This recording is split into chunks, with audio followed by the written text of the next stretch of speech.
Hello and welcome back to the Hold My Beard Marketing Podcast. I'm Jake the Wizard and I got Mitch Barham here with me. What's going on, Mitch?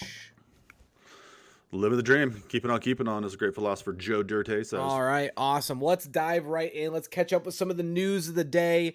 First thing I got here is that T-Mobile is launching their own advertising platform / network. Thoughts on that? Why not? I think it's brilliant. Everybody's on their phones. They all have all this data. I don't know why Apple hasn't launched their own yet, but no, it just makes sense. I mean, I think Verizon has their own already, don't they? Potentially. I haven't actually seen anything from them. I'm a Verizon customer too, so if they do have ads, they're not working. Do better, Verizon. Do better, Verizon. No, it's now that T-Mobile and Sprint are have been one for a little bit. It makes sense. I mean, they're a big competitor, and I just don't think people understand like how much data the carriers and phone companies have on us.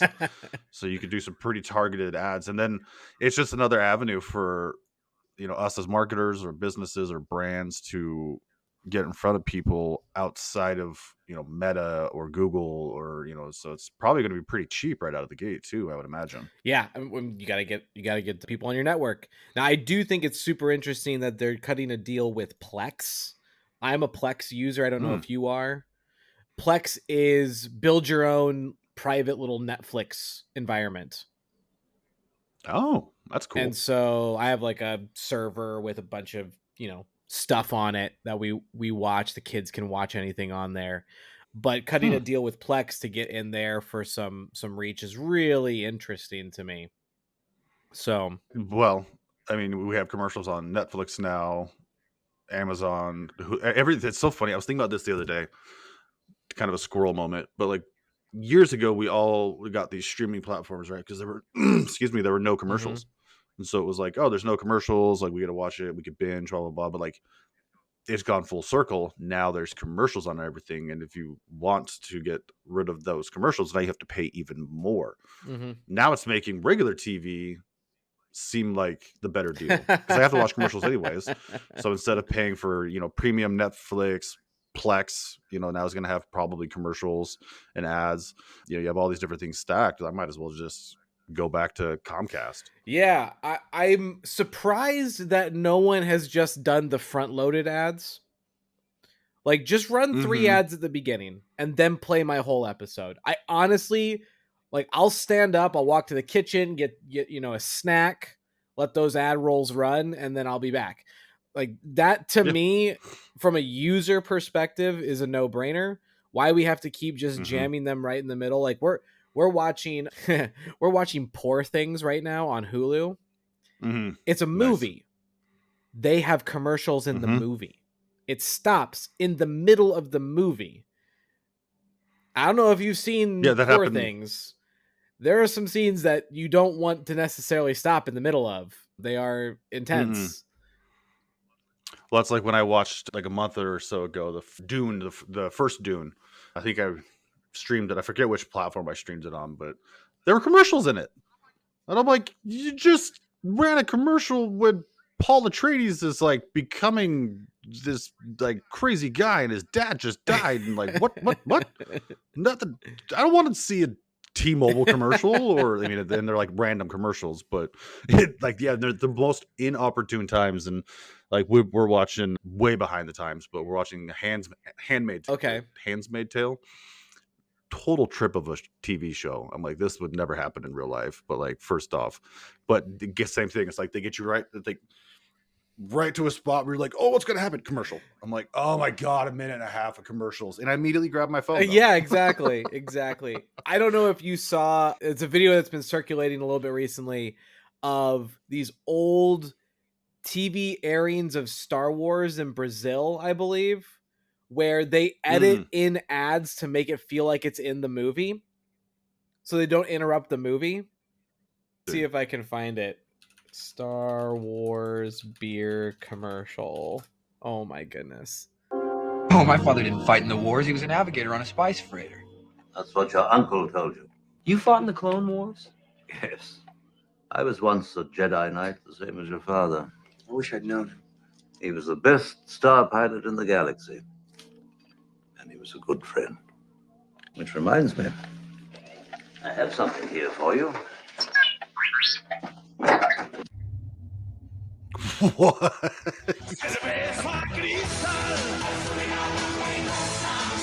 Okay, that's actually brilliant. Like, that's smart.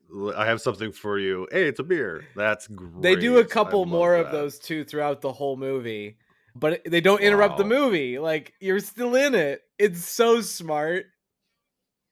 So smart. That's so brilliant. It flows perfectly. Like, you'd have no idea until all of a sudden he opens it up and you're like, boom, there's beer. You're like, oh, you got me. Obi-Wan drinks Cristal. That's hilarious. So, Epic. yeah, thought that was really funny.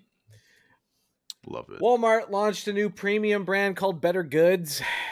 Fancy branding and everything, trying to make people, not think Great Value is trash. Right. The poor people brand. Yeah. So, I don't know. So it's a new private label brand. Yeah. I mean, It's got that not? modern, like, flat flow geometry art. So reminds me of a lot of other bigger brands that I've seen in like different spaces with like the coloring and the font and like how it's, what's the word I'm looking for? It's not like in your face, but like, I mean, it for lack of better terms, it just pops. From a business perspective, I mean, every grocery store, even Costco, like the Kirkland vodka, that's just white labeled Grey Goose, I think it is. And the rum is white labeled, I think, Captain. And so it's, why not? Right. Yeah, no, the only complaint I have about this whole line is when you're in any kind of packaging or branding space, imitation only works so much. This is going to blend on the shelf so fast. No, I agree. It reminds me of a supplement brand called I think it's Obvi. Very bright pink, like these kind of colors, that kind of style. I mean, that's immediately what I thought of.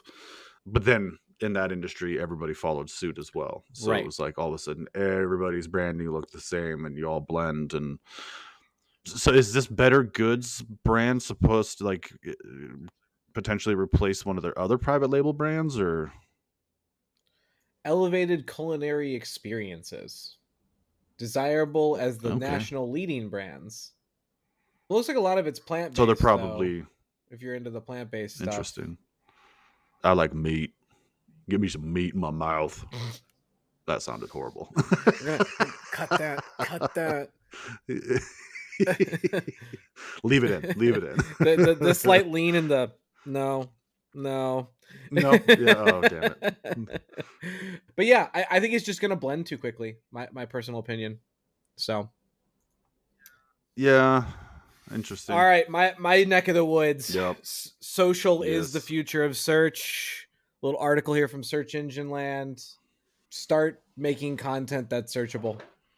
Really not a lot here to break down on this, but I just thought it was interesting that Search Engine Land, who makes their living off of reporting on Google search, is saying these kinds of things. Well, it's totally like, I mean, it's totally true though, and it's been. So they took them until this year today to come out with this article. Like TikTok became a search engine, Pinterest is a search engine, YouTube is a search engine. I mean, granted, it's owned by Google, but social's becoming the go-to place. Like it's that, to me, the internet has been social. Like that was Web 2.0 is, Facebook, TikTok, Snapchat, Pinterest. Like that was the internet. And then yeah, you'd go look at some websites and Google some stuff, but like the internet's kind of gone through different iterations. So yeah, I think the interesting thing here with social as a search is that social finally figured it out. Like YouTube had it from day one because they were built out of Google, right? Mostly built out of Google. And they were this kind of search discovery platform. And then all the other socials were all curation for the longest time. It was all about curating my experience. I want to limit and put up little walls so that I get just my data that I want. And now it's gotten to the point where there's so much information on these social platforms that people are like, oh, maybe I can just find something on Instagram. If I just go search for restaurants in Phoenix and see what pops up, I can actually see stuff rather than go to the Google business profile, read some reviews, scroll through those photos that never are helpful, click on 3 different links to maybe see the menu. Like, no, I'll just go to this influencer who has 200,000 followers and they're going to say, I had a great time at this restaurant. Try their margaritas. And I'm like, yep, okay, let's do it. Let's go. So that kind of leads me to the question I want to ask is what do you think are the possible ramifications of fake news, not necessarily fake news, but like false information in social? If we're using it as search and we're getting any kind of information from it, like you can pay for people to say good things about you. So it's kind of an interesting, like, kind of devil's advocate, like, while they might have figured it out, at the same time, I can pay to make my restaurant look really good. Oh, 1,000%. I mean, that's why I think the future of advertising is influencers. I think once there's a couple platforms out there that are starting to kind of organize influencer advertising. Once one of those really kind of comes out on top, we're going to see a massive dollar shift away from traditional ad platforms and into influencer marketing because it's seamless. Now, TikTok's doing an interesting thing where if you get paid for something, you have to mark it as sponsored. Otherwise, you can get your account flagged and ultimately like banned. So if you really do value your account, you're going to utilize that tool set to ensure you don't get toasted. Well, that's actually a law that people are supposed to do. I think it's the FTC. Like, if you're paid to make a post, like, it needs to be explicitly said that this is an ad. And there have been a lot of influencers that have been smacked for that in the past because they're not letting people know that this is an ad. But then if it's known, like, yeah, market is paid sponsorship. Well, that was hard to say. Paid sponsorship. Yeah, that. And no ossifer. I haven't been drinking this morning. Get your pet spayed and neutered. But if it's rest in peace, Bob Barker. But if it's marked as that, I feel like it kind of ruins the credibility a little bit. Potentially. I mean, I think the reason why I love influencers is that you either have to be all in on the trust or not. And you have to trust that the influencer is going to only take advertising opportunities that will still align with themselves. Like, I'm very careful about that with my channel. If you want to promote on my channel, I have to love your product, which means I have to test it. Oh yeah. If you're not going to give me a full-blown test, I'm not even going to touch it. And then even after that test, I still have the final say of like, am I going to advertise this or not? Now, the gray area is if I have affiliate links, is it sponsored content? Ooh, yeah, that is a gray area one. I mean, because then it's because I have a bunch of affiliate links that I talk about casually in my videos, but I don't mark the videos as sponsored content because the content's not sponsored. Right. That's where I think the difference is it's not sponsored content. Like, you weren't paid to make the video by X company. It's just like, hey, if you like it, like you said, you like this platform, you like this tool, you like whatever. I do the same thing, talk about things that I love, and we all have our own affiliate links, but it's kind of one of those like, hey, if you want to use the link, cool, but maybe even you don't even like push, like, go to my bio and you can push the click the button and get yours too. So to me, it's kind of like apples to oranges. If it's like in a affiliate link, that is kind of more of a gray area. It's not sponsored content. That's you just talking about something you love. So how do you that'd be interesting to see how that could play out in social as well. And we're going to see a lot more of that too, where I've had people reach out to me and say, hey, we want you to make a video. You don't have to post it on your account. Just give it to us. Then they want to run it as like an ad. Right. Right. So like, that's a totally different situation as well. So it's going to be messy for a couple of years, but it'll get sorted out. I do think that just like social is that future. Oh, I totally agree. I just kind of wanted to play like devil's advocate for a minute. Well, and to the point, you know, we had this conversation the other day offline about how I think websites are going to go. How we're all going to go, you know, LLM databases with mixed reality interfaces through branded assets. Like it's going to be a wild ride for the next couple of years for sure. Oh, things are happening so fast too. It's crazy. But no, the future of search, I do agree. It is social. I mean, whether it's social, Alexa, Siri, ChatGPT, like it's going to be, and Facebook has its own AI built into it now. Have you seen that? Oh, like yeah. on Facebook posts, like that's all over the place. Good old llama. Yeah, it comes up with really interesting things, but it's all over the place. AI is just taking over. Oh yeah. So to your point, you're in Facebook. Boom, there you go. There's, you know, you could do search right inside of Facebook, and then now here we are with this article, open AI to show content and links in response to queries. Because they know they're eating Google's lunch right now. ChatGPT is eating Google's lunch, and this is Search Engine Journal again, another shrine of worship to Google, and between the two largest search engine websites, the last one we just showed and this one, Google is not the word that's in people's mouths anymore. That's crazy. And it like goes to something we talked about. What was it yesterday? You and I, how Google's lost, 4% market share, I think it was, of it's like search volume, which I didn't think was very much, but you changed my mind on that, where I was like, holy crap, like, yeah, that's huge. Yeah, everybody's got me. Why we got these tools? You can have ChatGPT. I have ChatGPT on my phone. 4.0, like it's. I think the funny image in my head that I keep coming back to is a future where, much like the little save icon is a floppy disk, we use the word Google in reference to go and find out about something, but Google doesn't exist anymore. Ooh, what would we say? We'll go Google it. Like that will be the phrase that people still use.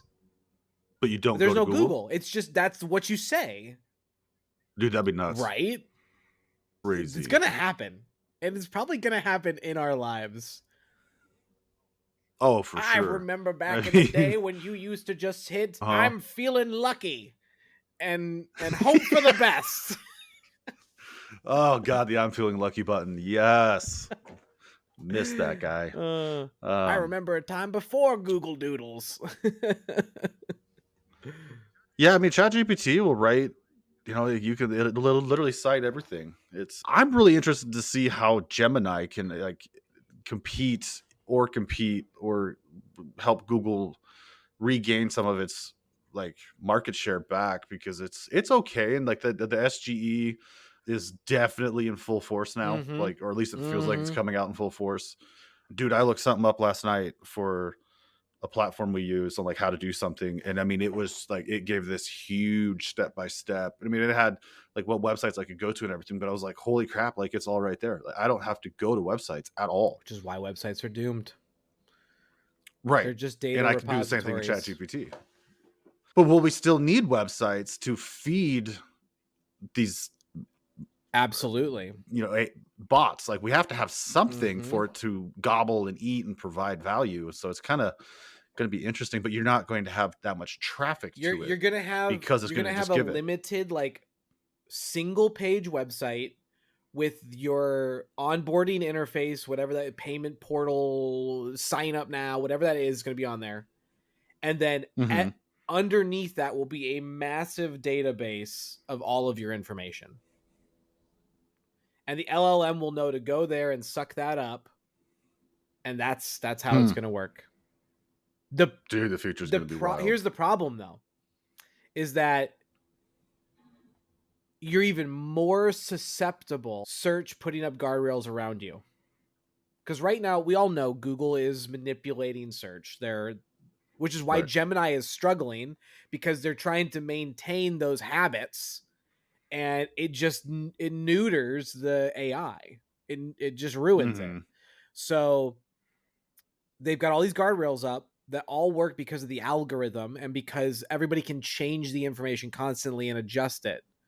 But the thing with AI is, because we don't control how the LLM outputs, it could very rapidly descend into, this is the only answer I'll ever show and never change my mind. That could be a problem. Could be a huge problem. So then now we need to manipulate the LLMs to favor more recent content, but then is the LLM being neutered because we're adding more restrictions or guidelines to how it pulls? Like, there's so many issues, because if you want the true value, you've got to let the LLM exist and do its thing. But if you want to force it to do certain things, you're going to make it dumber. You have to make it dumber. Which we don't, it's totally contradictory. Right. So you almost need to design like two separate LLMs. You need to design one that's like your data understander cruncher processor, and then you need to add like a parental unit to it. And so now you're running it through two, but then it all gets messy. So then will it create its own mini? Like, actually, that would be amazing if you built your LLM to age and it has to reproduce a new LLM. I mean, that's basically the storyline of Silicon Valley, isn't it? Yeah, literally. Yeah. You're not wrong. And they actually, I've been hearing some theories or ideas that Chat GPT, because there's a Chat GPT 2 and nobody knows who built Chat GPT 2. Yeah.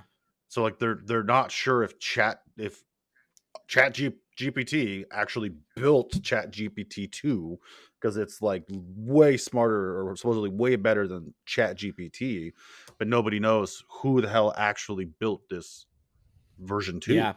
And I'm like, shit, is it building its own like that? Now we're into like some Terminator territory. Well, and then that's the thing is, it's like, what happens when LLMs start talking to each other in a language we don't understand? Oof. I mean, they could talk in Klingon, and we know something. We there's some people that'd be able to understand that. Yeah. But yeah, if it starts, it's on beep boop beep, and we have no idea what it's. Ooh, that'd be. Well, right. It's like they ran the X-rays through AI, and it was able to detect with like 100% accuracy people who had cancer or something. That's insane. Through just X-rays, nothing to do with right. But it picked up on something, and to this day we have no idea what it picked up on. We have no idea how it figured that out, but it was 100% accurate. Well, and I've seen some videos too where it's learned new languages that it wasn't originally taught. Yep. Like, how did it learn this language? We never taught it this language. Like, what just happened? Like, it's yeah. I think AGI is closer than any of us even know. I think it's here personally. And OpenAI is just, they know that like AGI is going to be insane. Like, if you unleash, I think we've talked about this before too. But it's like, if you unleash AGI into the world, it's gonna just decimate the economy. Like, what do you do? Like, it's taking over. Everything. It's funny. I'm gonna nerd myself out for a second. There is a book series that, if you're a fantasy nerd of any kind, I highly recommend, called the Spellmonger series by author Terry Mancour. Fantastic series, tons of books in it. It's like 24 books in the series right now. Oh. Yeah. And it's about 2/3 done from what we can tell. Anyways, he drops them fast though too, like one a year. So okay. Like he's at a good clip. So in the book, it follows this wizard who is in this feudal economy, and he basically gets access. Like, magic's kind of hard to do. You can do it, but it's like a lot of effort, and you can only do a little bit every day, and it's not very efficient. And he basically lots of other stuff happens, but one of the things that happens is he gets access to making magic like 1,000 times easier, like that kind of multiplier 1,000 times easier. And so Nice. he ends up completely changing the entire feudal economy by like inventing a wand that automatically like tills and sows a field. Oh, So now wow, an okay. entire week's worth of labor from 15 peasants is like boop, done. And it just radicalizes the economy. The reason why I love the books is because it's a great like fantasy story, but at the same time it talks all about these like economy and world building elements too. So if you like that blend, there you go. But in that book series, they're going through the same thing. And it's very interesting to watch how Terry kind of walks them through that and how everything adjusts. Like the peasants' lives become better, then they become more artisan, and then like the artisanship raises the level of value of general everyday goods, and like that improves the lives of the merchant class. And like it's very very interesting how it all flows out. But I think we're going to see the same thing because effectively AI is magic at 1,000 times the human. Like it's very parallel. I mean, there's 100%. I mean, within multiple industries, but like even with what, like, I don't use it for the marketing aspect of stuff, but some of the like kind of repetitious stuff that would take me half hour, 45 minutes. I give ChatGPT 6 lines of what to do and information, and then it just spits it out, and I can refine it real quick. Done. 10 minutes, I'm done. Oh yeah. So it's definitely made things far more efficient. It's like people are always shocked at how few employees I have, and I'm like, well, it's because we're efficient. Like we figured out ways. So like with the magic, it's making things more efficient. So it is literally. I mean, I built a Chat GPT for my team. I submitted about 75 hours worth of transcripts of me talking into Chat GPT, gave that to my team and said, if you ever need to send an email to a client, you can rewrite it using me. Dude, it's so dope. And so because we have the team account, they just go in, use the GPT, and it will automatically rewrite, rephrase everything like I would do it. That's huge. I haven't done that for myself yet, but I have a client that did that. They have an app, and that dude's been producing content for like 20 years. And so when they uploaded 20 years of content into this GPT bot, and it's built into their app that you can basically ask it a question and it will answer it as if it is that client, how he would do it. Like, and I watched the video yesterday. I meant to send it to you, but it was another guy that same thing. But this guy had like years and years and years of like all of his books and videos and everything, and uploaded it in, and it was video AI. And so he was asking the like basically video AI questions and had it answer it as if it was talking to somebody really smart, a 5-year-old, like a couple different personas. And then it actually answered it in Klingon. Like he literally had it say answer it, but in Klingon. And the what was the AI tool he's using for that? Do you remember? I don't remember. I'll have to go We're back going to to the need video and try that to for find the it, project we're working on currently. Looked just like him, face mannerisms, voice, everything, and answered the questions perfectly. Wow. I was like, holy crap. This is where deep fakes are going to get interesting. Like, I mean, that's the other thing with my ChatGPT is that my teammates will use it to write emails or whatever. And I have all of my training materials and my like alpha version of my book in there, and it will pull from that and reference like, oh, this is the core attraction module from my book. Here's how this applies in this. And it's like, I didn't do that. I didn't tell them to do that, but now they're like actually leveraging every piece of my information at no additional cost of time. It's wild. Amazing. It's magic. It's magic. It's electrical magic, baby. I think we would be remiss, though, if we didn't address the elephant in the room this week, which is Advantage Plus audiences on Facebook. They suck. They're broken. I think it's broke. I don't know. I mean, but yeah. I mean, this is my soapbox. You've seen everybody really since January kind of complaining. A lot of people started in January. February. March was a really bloody month for like everybody, meaning bad sales, bad bad ROAS, bad everything. But We also saw stagnant growth finally, on the SEO side too. yeah, March was, I mean, dude, I almost wonder if, because there's a lot happening. So you have like all the core updates on Google, and then that got pushed out into this month, right? And then I think there's another one coming in 2 months, or some sort of update, another one coming in 2 months from Google. Great, thanks. I appreciate that, Google. Simultaneously, Google's started depreciating third-party cookies in January. And while it was slowly happening, like it was 1% in January, then, incrementally increasing, potentially that played a huge role in this. But everything I'm seeing, it finally rolled through to our accounts that we manage. And I mean, we're talking like 60 Facebook ad accounts, right? Millions of dollars. And they all nosedived at the same time. I was like, this is what the heck happened. And so we just dove, like I literally went through every account trying to time, when did it nosedive? Did we make any changes? Did their website, like super deep analyzing? And it's like, no, for the most part, no changes, nothing, no dramatic changes that should cause everything to nosedive. Like the one common denominator is Advantage Plus audiences.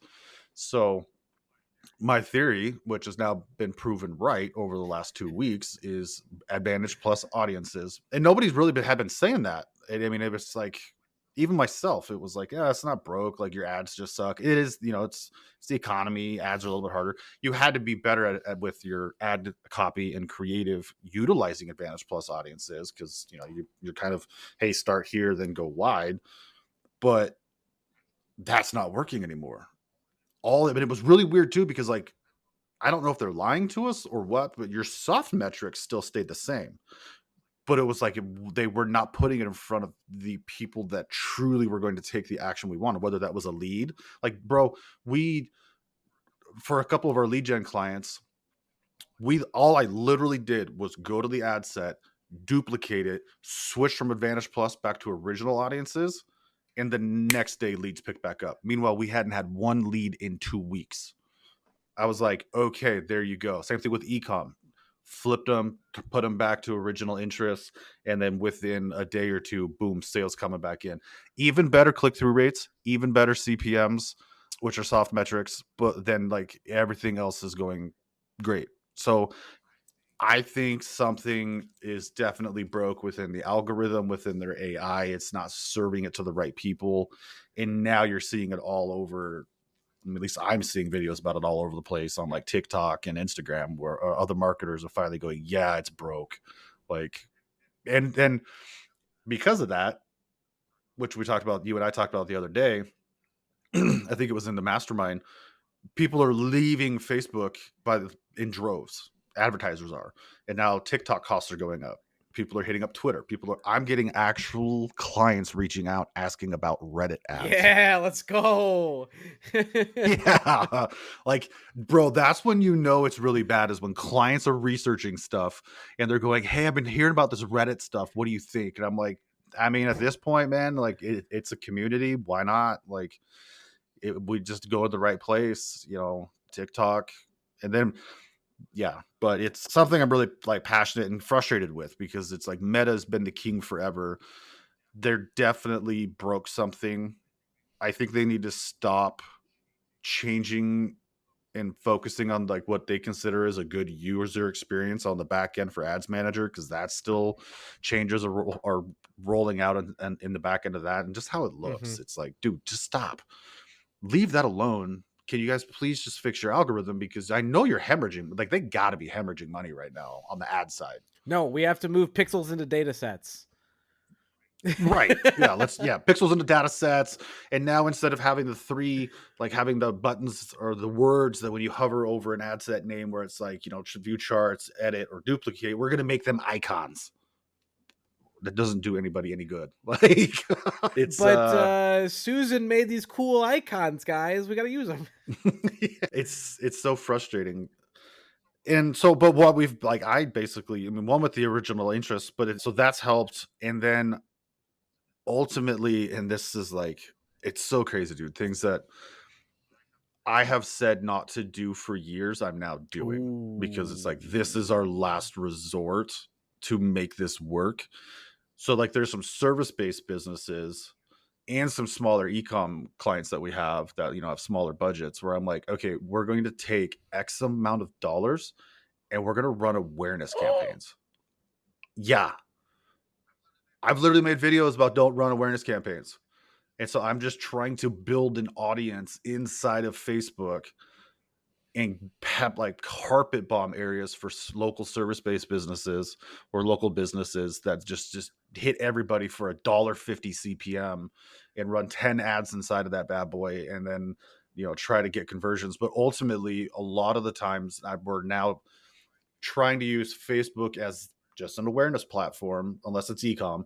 We can get awareness and purchases and conversions for ecom, but at the same time, over the last several months, I've noticed in customer journeys using like Ad Beacon and Triple Whale, being able to see this first party data, Facebook was more of a first touch, and people ended on Google or TikTok. Mm-hmm.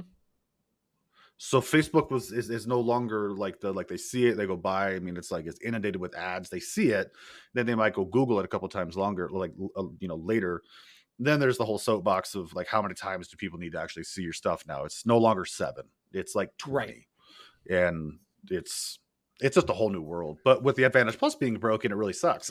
Yeah, absolutely. I mean, I don't want to go into it too much here, but the change of the funnel to the loop, I don't know if you've seen those videos yet, but the marketing funnel doesn't exist anymore. It's now a marketing loop. No.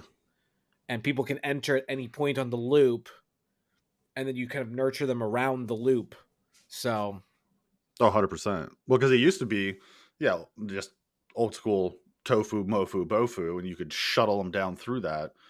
But now the way everything works, the minute they interact with one of your ads, now they see all of your ads. So you can't really control as much shuttling them through. Right. So it's just a whole new world. And now I'll take a crazy stance though.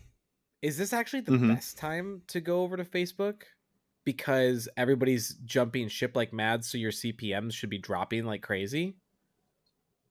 Yeah, that's what I've had. I mean, we've shifted some people around that were just very adamant that like, no, we need to go somewhere else. I'm like, okay, fine. But no, 100%. Like this, as people leave, inventory gets cheaper and the big dogs are leaving. I mean, we're talking millions of dollars a month in spend are moving platforms and like going to Twitter, going to Reddit, going to TikTok. So it doesn't freeze up a lot of inventory. And so then it's going to get cheaper. And then as word gets out, like usual, that, hey, it's back to normal, they'll come back. But I've told a lot of my clients, like, we're just going to weather it. We're going back to 5-6 years into the tactics that we did 5-6 years ago. It's working. It's actually the same cost, if not cheaper. And it was just a matter of having that data set, to look at and go, this is what we're seeing across everything. Like I literally told one of our clients that was like, it's not just you guys, like it's everybody. Oh yeah. It's all of our accounts. But like, if we can weather it and these changes are working, like it's only going to get it's going to get cheaper for a little bit. And that's just winning. So I think if you've already moved, like, please don't come back over. Stay where you're at. I like my CPMs. Yeah. If you're there, if you're still on Meta, don't necessarily leave. Just figure out what you need to change, because it's going to stay this. You're going to get the same results, if not cheaper. And it's going to, I think it'll get cheaper through the summer, because we're going to roll into summer months here in, June. Notoriously, things get weird. And so then I think through summer, we're going to have more exodus than what we have right now from Meta. And so it's going to get cheap. Like I remember during the pandemic times, I mean, I hadn't seen costs on Meta like that in 8-9 years. I mean, it reminded me of like, we were getting like $10 cost per purchase. Wow. I was like, I haven't seen this since like Meta first started. All right. Well, we're coming to the end of the episode, but as you know, if you've been here before or if you have not, we're going to do 7 minutes in heaven. That's right, everyone. 7 minutes in heaven. That is where we're going to take one of our listeners' websites and break it down in 7 minutes. 7 minutes of great feedback. If you'd like to have yours featured, please email whatever email is on the screen, because I still don't have that set up yet. Email on the screen, drop it in the comments. Drop it in the comments. Smoke signals. Whatever you can do. carrier Mitch, pigeon. are you ready? Let's do All it. right. Today we have liner gent and go. Yeah, so they looks like they're selling some well, I can't say that word. Jewelry. That word, Yes. yes. I like that it's very clean. Yeah, Very, very clean. very clean, very modern-esque. I don't know how do you feel about no navigation up top and just the hamburger on the Okay, left? so I'm old school. I am not a fan of hamburger on desktop, personally. Yeah, me too. That Yeah. being said, I'm seeing it more and more. It is a comfortability, and let's just be real, very honest about it. A site like this is probably going to see 75 to 80% of its traffic from mobile. So Right. at the end of the day, even though we're looking at the desktop version, the mobile version probably is the more important layout here. But they're going to retain some of the general design. So that's my thought. I would like some. No, I totally agree. I'm on desktop. Yeah, I'm not a fan of that either. But like, yeah, let's be honest. It's going to be mobile, anyways. So it's at least very usable. The menu is very usable. Yeah. Again, making all the decisions I dislike. I'm not a fan of slide out mega menus. I like drop in mega menus. But again, right, that's more preference than anything. So these sections here are actually suffering from this overlay hover because it's driving the section too big. And so it's kind of eating up too much of the screen. It's all because of the overlay. But I love the photography. And on mobile, that's probably not going to really show. Yeah, it's probably not going to have that much of an impact, whether it's a 2x2 or 1x1. Oh, I didn't actually mean to click a product, but that's how easy it is to get to where you want to go. Let's take a look on the old mobile, shall we? So it looks like we're doing swipe through carousel here instead. I'd rather see that as a grid. I personally would like to see it as a grid too. I think that the grid is going to get you to products faster. This is more useful for related products at the bottom of a page rather than initial discovery on the website. I agree. But I mean, the photography is great. It's absolutely phenomenal. Yes, absolutely. Great. If you're going to sell a product, have great photography. It's worth investing in. Absolutely. Again, here's another one of those sliding moments, which I'm just not a fan of. It's really a Gen Zer thing. This is kind of cool.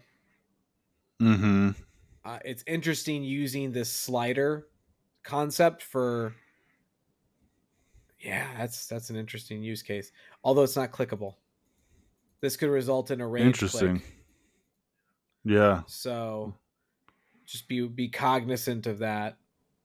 What do we got here? Little video. Cool. I like it. Maybe like a founder story or something. Absolutely. Ooh, I like this get the look. The only problem with these get the looks is I can't actually see the look. Right. Underneath the dot. Then you click on them and then it probably takes you to the product, but yeah, you can't see it. Like, okay, cool. What's this ring? Yeah. All right, let's look at the product page. See how this layout looks. All right, so immediately you know what my comment's going to be here. What's that? I need the add to cart button on the initial screen. Yep. I was thinking the same thing, that the image I get it, but there's so much white around that top and bottom that too could much be space here. Yeah. Maybe do like a 4x3 or a 4x2, whatever you need to do to get that at least the add to cart button. Yeah, gotta get that add to cart button up there a little higher for certain. I mean, there's a space here. It's a little too much, right? So otherwise, very clean. So now I'm kind of weird when it comes to the buttons like that. So the purchase with PayPal, I have found over time that like the buy it now buttons actually harm conversion rates. Interesting. So the like purchase with PayPal or the shop pay where you can immediately just like buy it now, while it works great on Amazon, and that's really where it's piggybacking off of, in my opinion. My e-commerce brain from my years of doing e-commerce is like, I want you to buy more. So if I just give you the option to push that button right there and then go to checkout, like or buy it right there without even having to go to cart, like my ability to get a higher AOV goes down. But I don't know, I'm kind of weird. Yeah, I agree with you. We're not an impulsive buying community anymore. So I think there's something there. I do like this. Usually purchased together. Mm-hmm. Great way to raise your average order value. Which is missing in so many stores out It's there. so easy to add to. So easy to add. So, and then just down here with the classic, the description, the details. So is it just me, or I'm not a fan of those tab descriptions? Okay. Like, I feel like they're easily looked over if they're not done right. So then people go to it and they don't read the description, they don't read the sales aspect of it, and it's just I'd rather have that all in just a description. Like, it's just boom, all right. I think you can do the toggle, but you can set this to start opened. Right. I think that's the better play, in my opinion. They got all their social proof, reviews, related products. See, go to one of the collection pages. I'd love to see what you think on the collection page. All right. So collection page, we tend to put the on Shopify. We put the description at the bottom. That tends to be our design choice. I know the images are beautiful. They need to be cropped tighter to the image. These are too small to consume. To be honest, I cannot see any detail here. It's very difficult. Right. So that's just an image change. You need to crop them tighter so I get more product and not so much white space, which would help back on the homepage too. I do like that it's clean with no buttons. I think that's a stylistic choice, of course, but I do like how clean it is. So, yeah, but we are out of time on our 7 minutes in heaven. So hopefully Lion Argent, that was helpful for you. Mitch, indeed. We're here at the end. Where can people find you? All across the interwebs at Beardpreneur and barhammarketing.com. Excellent. And I'm Jake the Wizard. You can find me at The Wizard Marketing everywhere you want to be. Don't forget, we do have a marketing mastermind called the 4M Mastermind. If you want to hang out with Mitch and I, get our expertise on your marketing, please look for joining that down in the comments, or you can go to teachme4m.com to sign up for that. Until next week, Mitch, catch you later, man.